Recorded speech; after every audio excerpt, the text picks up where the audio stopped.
बिस्मिल्लाहिर्रहमानिर्रहीम। अस्सलाम वालेकुम। पार्ट्स ऑफ स्पीच में हमने लास्ट अपनी वीडियो में जिस टॉपिक को कवर किया था दैट वाज एडवर्ब, और एडवर्ब के बारे में ही अब हम मज़ीद थोड़ा सा अपना कॉन्सेप्ट क्लियर करेंगे विद सम एग्जांपल्स। इसके बारे में मैंने आपको बताया था एडवर्ब हमेशा वर्ब के बारे में हमें कुछ बताता है। It modifies always about the verb. एक चीज़ आपने याद रखनी है कि एक है एडवर्ब और एक हमने बात की थी एडजेक्टिव के बारे में। एडजेक्टिव हमेशा नाउन और प्रोनाउन की अच्छी या बुरी क्वालिटी के बारे में बताता है, और एडवर्ब किसके बारे में बताता है? वर्ब के बारे में। नाउन मैंने आपको बताया था, याद रखना है, नाउन नाम है और वर्ब जो है वो काम है। एडवर्ब अब हमें कामों के बारे में कैसे बताता है? वो 5 तरीके से बताता है, यानी कोई काम कैसे हुआ, कहाँ हुआ, कब हुआ, कितना हुआ, कितनी बार हुआ।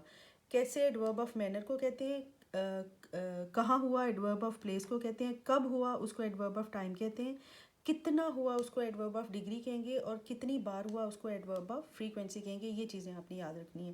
मैंने कुछ एग्जांपल्स लिखी हुई हैं, इसको आप गौर से देख लें कि कौन से वर्ड्स हैं जो मैनर, प्लेस, टाइम, डिग्री और फ्रीक्वेंसी में आते हैं।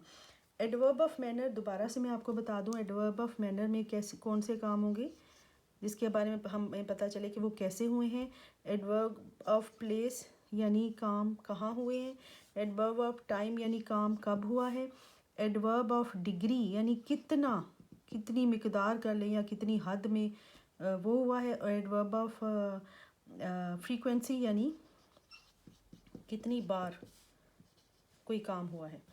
तो ये चीज़ें आपने याद रखनी है। और एक लास्ट वीडियो में हमने बात की थी कि ये जो 3 एडवर्ब है मैनर, प्लेस और टाइम, 90% सेंटेंसेस में ये जुमले के आखिर में आते हैं। बट कभी कभार, ये एब्सोल्यूट बात नहीं है, समटाइम्स ये सेंटेंस के स्टार्ट में भी आते हैं। वो क्यों आते हैं वो लास्ट वीडियो में आप चेक करो, मैंने आपको बताया था। बट मोस्टली ये जुमले के आखिर में आएंगे।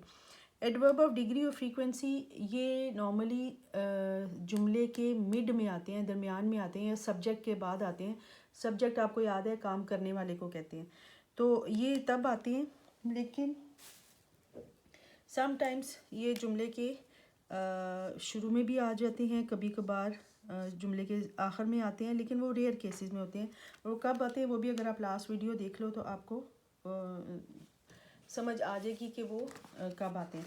अब इस कॉन्सेप्ट को मज़ीद कुछ एग्जांपल्स के थ्रू समझ लेते हैं। कुछ मैंने सेंटेंसेस ऑलरेडी सॉल्व किए हैं, ये ट्रू फॉल्स हैं, और हम देखते हैं कि सेंटेंस वो ट्रू है तो क्यों ट्रू है, अगर फॉल्स है तो रीज़न पता कर लेते हैं कि क्यों फॉल्स है।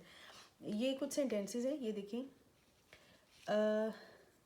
I now need your help. I now need your help, ये भी हमने नीचे पढ़ा।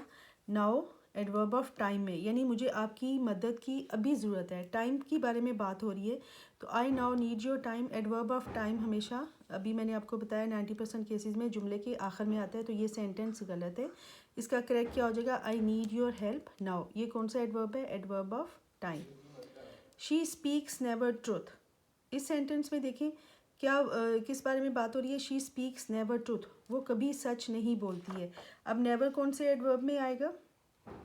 डिग्री में, यानी एडवर्ब ऑफ डिग्री एक हद की बात हो रही है, यानी वो सच बोलती ही नहीं है, तो एडवर्ब ऑफ डिग्री में आएगा। और एडवर्ब ऑफ डिग्री मिड में आता है, यानी सब्जेक्ट के बाद हम लगाएंगे, तो इसका ये रॉन्ग है सेंटेंस। करेक्ट क्या हो जाएगा? She never speaks the truth. The bus has left just. अब जस्ट भी जो है वो एडवर्ब ऑफ डिग्री है, तो बस हैज़ लेफ्ट जस्ट रॉन्ग है। हम इसको क्या लिखेंगे? The bus has just left. फिर और एग्जांपल चेक करें। She invited me often to visit her home. Often यानी कितनी बार। She invited me often to visit her home, उसने मुझे कई अक्सर अपने घर आने के लिए दावत दी। अब अक्सर देखें, वर्ड से पता चल रहा है कि कब कब दावत दी, यानी कितनी बार दावत दी, तो ये कौन सा एडवर्ब है? बिल्कुल सही कहा आपने, ये एडवर्ब ऑफ फ्रीक्वेंसी है। और एडवर्ब ऑफ फ्रीक्वेंसी यानी हम सब्जेक्ट के बाद लगाएंगे, तो ये गलत हमारा सेंटेंस हो गया। करेक्ट है शी ऑफन इन्वाइटेड, यानी ऑफन हमने एडवर्ब ऑफ फ्रीक्वेंसी सब्जेक्ट के बाद लगा दिया। Invited me to visit her home. Next है have you finish your already work. अब ऑलरेडी यानी टाइम के बारे में बात हो रही है, तो हम इसको क्या लिखेंगे? ये हमारा क्या ठीक है? सेंटेंस हमारा ऑलरेडी नहीं, ये रॉन्ग है। हम ऑलरेडी को कहाँ पे यूज़ करेंगे? Have you already finished your homework? Then you speak fluently English. अब यू स्पीक फ्लुएंटली इंग्लिश किस बारे में बात हो रही है? एक यानी आप यू स्पीक इंग्लिश, आप इंग्लिश बोलते हैं, कैसे बोलते हैं? मैनर आ गया ना यहाँ पे। तो ये इसको हम क्या लेके जाएंगे? एंड ऑफ द सेंटेंस लेके जाएंगे, तो ये हमारा रॉन्ग है। करेक्ट होगा यू स्पीक इंग्लिश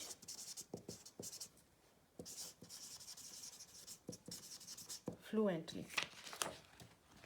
इसी तरह थोड़े से सेंटेंसेस की और प्रैक्टिस कर लेते हैं। ही रैन वेरी फास्ट। अब इसमें एडवर्ब क्या है? फास्ट। अच्छा, फास्ट के बारे में आपने याद रखना है कि फास्ट एडजेक्टिव में अगर यूज़ होगा तो उसमें भी फास्ट ही यूज़ होगा, और एडवर्ब में यूज़ होगा तो उसमें भी फास्ट ही होगा। इसको फास्टली नहीं करना।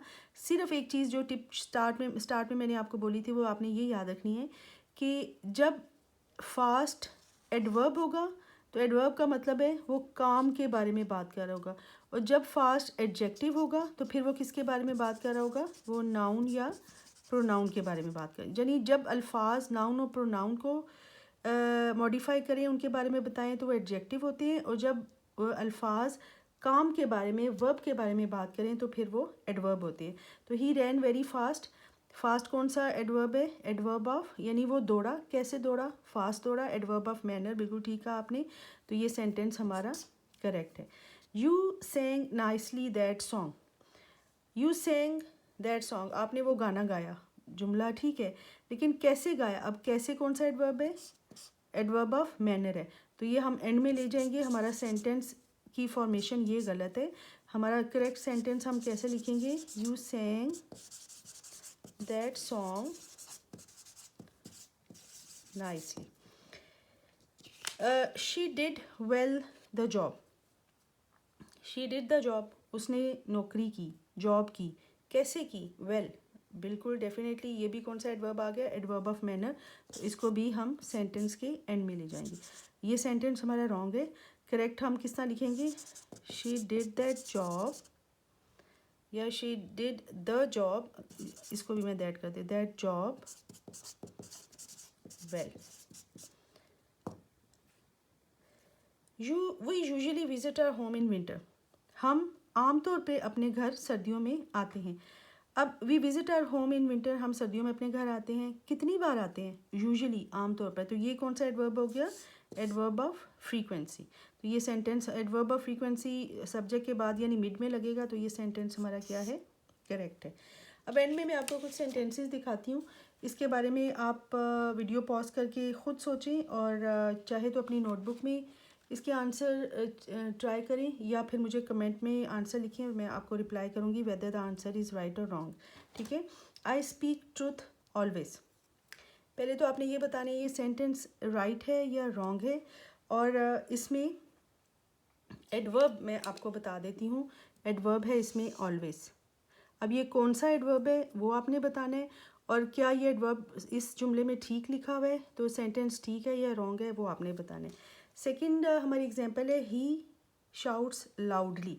वो बोला या चीखा, कैसे? लाउडली। तो एडवर्ब क्या हो गया हमारा? लाउडली। अब क्या ये सेंटेंस ठीक है? और अगर ठीक है तो फिर आपने ट्रू और फॉल्स में से किसी पे टिक करना है, और ये भी बताना है कि ये कौन सा मैनर है। एडवर्ब ऑफ मैनर है, टाइम है, फ्रीक्वेंसी है, डिग्री है, या प्लेस है। लास्ट हमारी एग्जांपल है शी रेयरली गोज़ आउट, कि वो कभी कभार ही बाहर जाती है। तो इसमें एडवर्ब हमारा क्या हो गया? रेयरली।